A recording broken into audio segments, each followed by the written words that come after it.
It's time for the Douglas Coleman Show. Mr. Smooth and Savvy is joined by guests from all walks of life, from the entertainment industry to authors to political and social commentators, the famous and not so famous, the controversial and the light and fluffy. We have it all. Now, here's Douglas Coleman.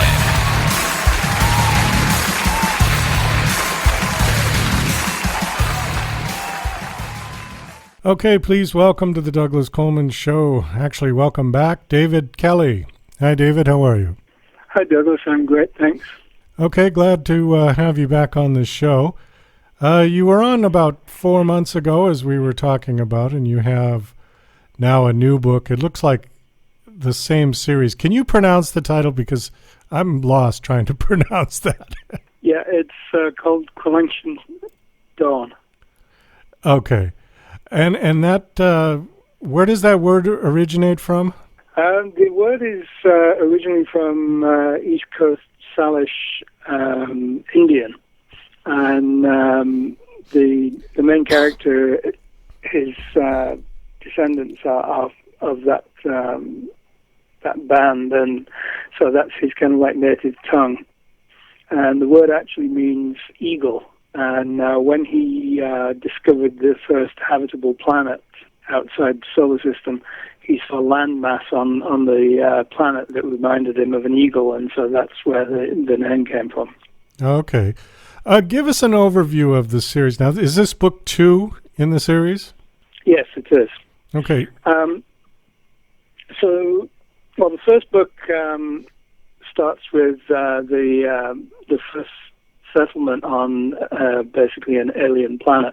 Basically, a combine of various Earth nations have put together this settlement group, and they've sent them there to this planet, and they've set up the first community on an exoplanet. But unfortunately, they're not the only people who want this planet, and this bunch of group called the Corporates decide to invade and take it over because they want it for themselves. And so the main character, Logan, he's like the chief engineer of this new settlement, and he gets caught up in this invasion and separated from his wife. Basically has to try and find them and he wants to try and get them off the planet so that they can, kind of escape and leave it to the politicians to sort out who's going to have this planet, sort of thing. So it's kind of like a semi-military, sort of somewhat survivalist kind of story. Okay, is this anything like Starship Troopers? No, not really. It's got a military edge, but it's very, very soft. It's not kind of like what most people would categorize as a strictly military sci-fi type read. Where did this story come from? Was there any particular inspiration that started you off on this? The story itself is a spin-off from my first series, my Joe Ballen series. One of the secondary characters in there was this character, Logan Two Feathers. And in one of the Joe Ballen books, there's this significant event where Logan basically discovers this world for the first time, kind of by accident. And I used Logan in quite a few of those books, and he was always a favorite character. And I kind of just decided that I really wanted to do something that sort of centered around him, and and bring out more of him as a character. And so that's really where the idea came from. And I just kind of started writing it and ended up with this, I think, somewhat military-esque type book. How many books do you plan to write in this series, or do you know yet? I think it will likely be 3. I'm working on the third one now. I'm kind of about 2/3 of the way through the third one in terms of the first draft, and I think this will be it. Although you never know, because I tend to write them as they come to me, so depending on how this one ends, perhaps there'll be another one. Okay. Is this going to be a film? You have any interest in shopping this around for optioning for film? I'd love all my books to be made into films, and I think that they'd actually make pretty good ones. They're very much action-packed, so I think they'd be good candidates. But I don't have any contacts in that kind of area. Who were some of the people that you read when you were growing up? Growing up, I was very much into Robert Heinlein, Asimov, Arthur C. Clarke, all of the kind of like the big classic sci-fi names. Now I kind of recently I've been trying to catch up on the Expanse series, James Corey, and the Old Man's War series by John Scalzi. I quite like that one. Were you a Star Trek fan? Yes, absolutely. Did you like the original series, or did you like the newer ones, or both, or what? I liked the original series, although it does kind of like show its age a little bit now. My favorite Star Trek series of all time was Deep Space Nine. I thought that was absolutely incredibly well done, and the quality throughout all of the different seasons was very, very high. The other ones, kind of like the other newer ones, I've got like a bit of a mixed kind of like relationship with them. Some are okay, some are, don't quite suit my taste. I think I may have asked you this in the last interview, but I'll bring it up again. You were a bass player in a heavy metal band. Are you still doing that? I was a bass player and vocalist, so-called. But no, I don't play anymore, apart from just kind of like playing around at home sort of thing, but I don't do it as part of a band or anything anymore. What kind of music did you do? I mean, like, compare it to other bands that we might have heard of. It was kind of a little bit sort of Alice Cooper, Metallica sort of thing. How long ago did you do that? Oh, that's quite a while ago now. That was before I left England, so that would be probably 20 years ago. Or at the turn of the century. Yeah. Somewhere in there. All right. Okay. Yeah, I'm that old. Well, listen, I was 38 in the year 2000, and it just seems like it was yesterday. We were all sitting around waiting for the Y2K bug that never happened. Do you remember that? Yes. Yeah, I actually was involved in that somewhat. I was working as a software developer at the time, and I actually got a call from a local newspaper asking me to comment on what was going to happen for Y2K, and this reporter was incredibly disappointed when I said, "You're not going to see anything." Who was it that thought that all of the computer systems would crash, and that the date would set back to 1900? I mean, who came up with this theory? Do we know? I don't know who originated it. I mean, it was an issue. That was a real danger. But the thing is, everybody kind of knew it was coming, and so they had time to prepare, and they did prepare. And it was really just a big kind of meteor explosion of the sky is falling kind of thing. So, everybody who kind of needed to sort of be on top of this pretty much was on top of it. So there was very little fallout from it. Well, I don't remember the Windows setup as an example. Like Windows 95 is going back a little bit too far, that I don't really remember the exact way that they set up the date. But now when you look at Windows, it's a 4-digit date for the year. So there's no way that that's going to happen. If they were just using the abbreviated last two digits, then it would have set back to 00, right?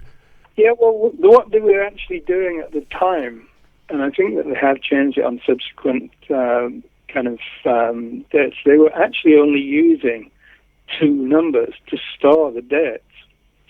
So internally they were storing the dates with 2 digits, but they were presenting it with 4 digits.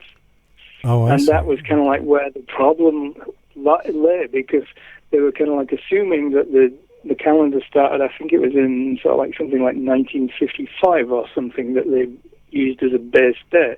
And so they were going to run out of digits, and it was going to flip over, and suddenly it would be like 1900. Because they were kind of like, they were fooling the system and saving a little bit of memory by storing the date only as 2 digits. But as I say, I mean, everybody kind of like needed to sort of like be on top of this. I mean, everybody was well prepared, so it was really a non-event. Well, it's funny that, and also, I'm old enough to remember the old mechanical gas pumps that used to only have 3 digits for the price. So the highest you could go up would be $9.99. And if it went to $10, it would flip over to 000. So then when they updated to digital, now it can go on forever. And the mechanical pumps, I don't even think they're around anymore. But now they would have to be up to 5 digits because people are putting in over $100 very easily into their gas tanks. Yeah, it's crazy what the price of gas is these days. It's like... You're in Canada, right? Yes. So our gas is even more expensive than yours. Yeah, what is the price in Canada? I know it's by liter, but how much is it per liter there? Per liter, at the moment, it's around about $2. Oh, wow. So... I don't know what that is exactly. Well, let's see. We can figure this real quick. It's about 4 liters per gallon, right? And yeah, so it's around about $9 per gallon. Yeah, and then if you discount Canadian to U.S. dollars, you're still paying... That's about 30%. Yeah, you're still paying $6.50 to $7. Something like that. Yeah, wow. Okay.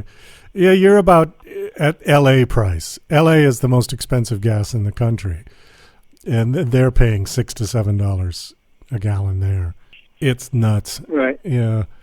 Okay, David. Well, listen, I'll let you go. Thank you so much for coming back. The new book is out. Yeah, it's been released? Yeah, it's out. It was released about 4 weeks ago. Okay. And last question, do you have a website that you want to give out? Yes, I do. davidmkelly.com. davidmkelly.com. Okay. You're kind of lucky you got that. That's a pretty common name to be able to get the .com. Did you have to use the M? Because I would imagine davidkelly.com is taken. Yeah, davidkelly.com is taken. I write under David M. Kelly, so that was kind of like a natural one.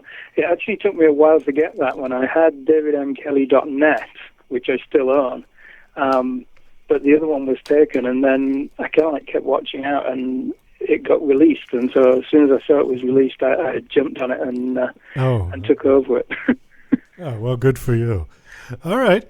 Well, thanks again. Nice talking to you, and best of luck. Yeah, thanks very much, Douglas. Thanks for having me on the show.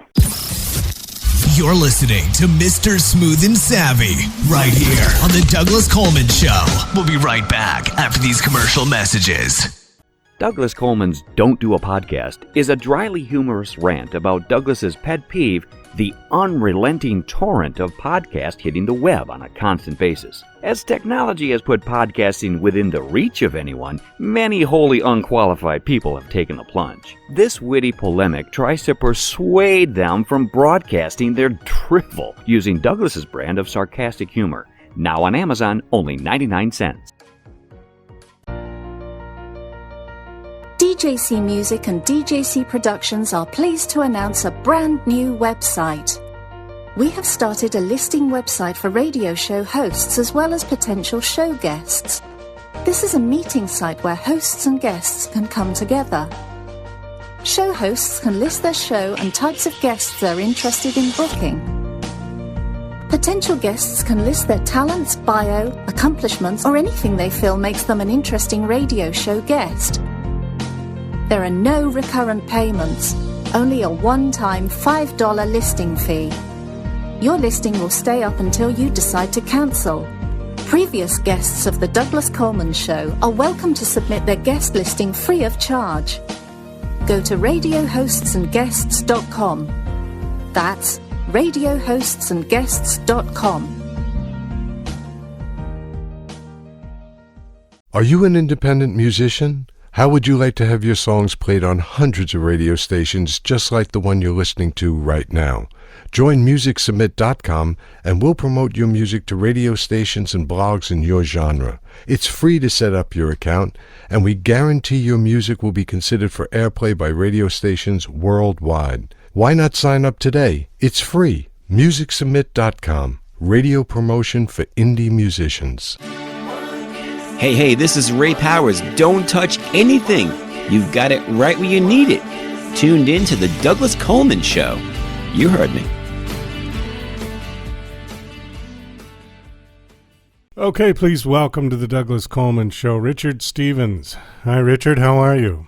I'm doing very well, Douglas. Thank you for having me on the show. Well, thanks for coming on. Let's see. Let me just take a look at your bio here. It looks like you've got... This is the second book in your Highland Cliff Guardian series. Is that correct? Highcliffe. The Highcliffe, yep. Dragon Sect is book 2. Okay. What genre would you call these books? Epic fantasy. Epic fantasy. All right. Is that comparable to what? Lord of the Rings? Exactly. I was telling them it's more Lord of the Rings than Game of Thrones when people ask. All right. Have you been a writer your whole life? I started writing when I was 9. I didn't actually professionally publish anything until the end of 2017 when I cut my teeth on Amazon. But my real first book came out in August of 2018.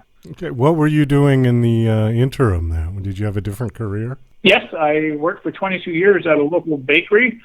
And they were very good to me. They put a roof over my head and bread on my plate. And then in my mid-30s, I realized I wanted to do something more than just drive a forklift around. So I went back to school to finish my grade 12. And when I graduated with honors, I came out and applied to the local police service. And I worked as a special constable up here in Ontario, Canada, for 12 years in the court systems. Have you been on the show before? Yes, I have. Okay, because this story sounds a little familiar. Yeah, we did Keeper the Jewel a while back when we were on your live TV show. Oh, okay. All right. That's what it was. Because when you said special constable, the bell went off in my head, and I went, wait a minute. I think I've heard this one before. It's a special constable position is like a bailiff position down the state, so we look after the criminals when they're in the court system. Oh, okay. All right. Well, why don't you tell us a little bit about the new book? The new book is out at this point? Yes. Actually released a little while ago. It is book 2, and then book 3 is actually going to be out probably January 1st. I'm not sure when we're actually going to put a date on Amazon, but it's done. It's going through the editing phase right now. But Dragon Sect is a continuation of the rise of the elf queen Odling Wise. In book 1, she was a spoiled princess who, lived in a palace and had everything done for her, hair brushed, and she rode a horse. And then her mother discovered that there was a plot to assassinate Odling, and she didn't think that her home guard could keep Odling safe, so she exiled Odling to a dragon colony, hoping that the dragons were strong enough to keep her safe from this perceived threat. And through Keeper the Jewel, Odling starts discovering what life is really all about. It's not about being pampered and having her hair brushed, and she has a lot of serious decisions that she has to make. As we go into book 2, she's not really the spoiled princess anymore, but she's still trying to find her way. She's kind of stuck in between, depending on other people, and learning that, if she wants life to go the way she wants, she's going to have to take ownership of her own life. So she starts becoming more independent, and she forms a bond with the dragon. And this is something that she did not want to do, but the dragon chose her, and she had no choice. So Dragon Sect carries the story on about the rise of Odling Wise as this great elf queen. Where do you think these ideas come from? Do you take anything from real life, or are they just, pure fantasy, just comes out of the air? It absolutely just comes out of the air. My original series, The Soulforge Saga, was only supposed to be 3 books, and that was it. So for 35 years, I always had that story in my head. In 2018, when I finally published Soulforge, book 1 in that series, it was great, and then it led into Wizard of the North. And when I started writing Wizard of the North, all of a sudden the whole universe started opening up for me. And the lore that comes with writing fantasy, it's like Star Wars. It came out in 1977, and then everyone loved Star Wars. So they figured, let's explain how we got to A New Hope. So they wrote The Phantom Menace, and then that released in 1992, and then they keep going back. And I seem to be doing the same thing. So every time I write a book now, I get so much lore in my head that I have at least 2 more books in my head. So I don't ever finishing or see myself ever finishing this universe per se, but I try to write all my stories as standalone stories, even like the trilogies, but the trilogy stands on its own. So you can pick up the story of Odling Wise in book 1, and this actually can be a 4-book series, but most of the trilogies. But when you get to the end of book 4, you're going to be happy that you read a story. You don't need to depend on anything that happens before or after to enjoy the story. And if you never read anything else by me again, you wouldn't be longing that, what's happening next or what happened before. But I will be writing stuff that happens before and after for anyone who's interested in the actual universe itself. Okay. Are you self-published, or do you have a publisher? I went the agent route. I pitched an agent in Nashville in 2017, and I had a very difficult time trying to communicate with this agent. So it soured my experience with trying to go that route. So at the end of 2017, actually beginning of 2018, I decided I need to do this myself. And I went and found myself a professional editor. She's actually in Glasgow, Scotland. And then I found a professional cover artist who's in Italy. So the internet's a great thing.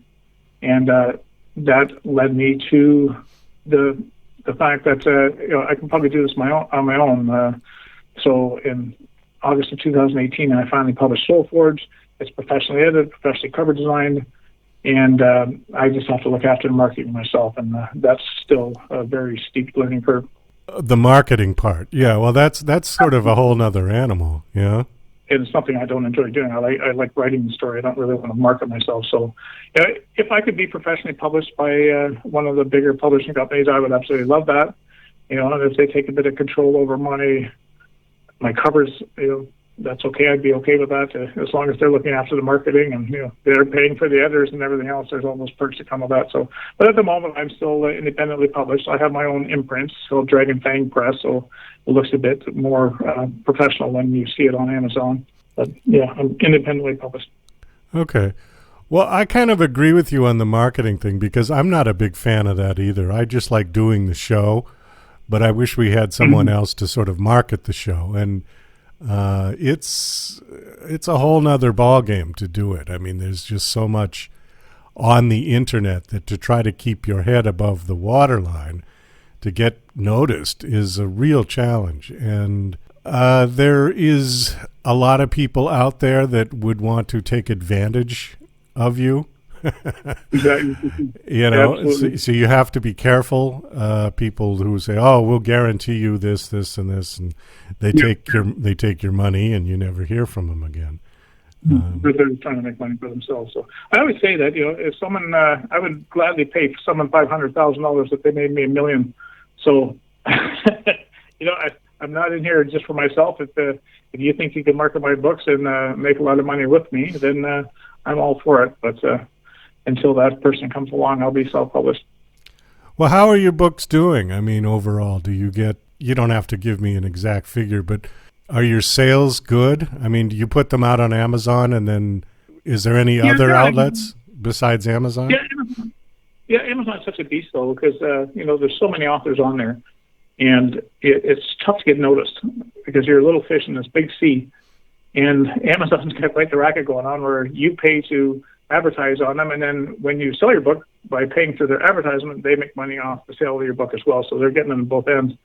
And but they make it so difficult to figure out. There is no silver bullet as far as advertising. So there are many months that I'll spend more money advertising my books than I will making royalties on the other end. The end goal is to actually get the books into readers' hands.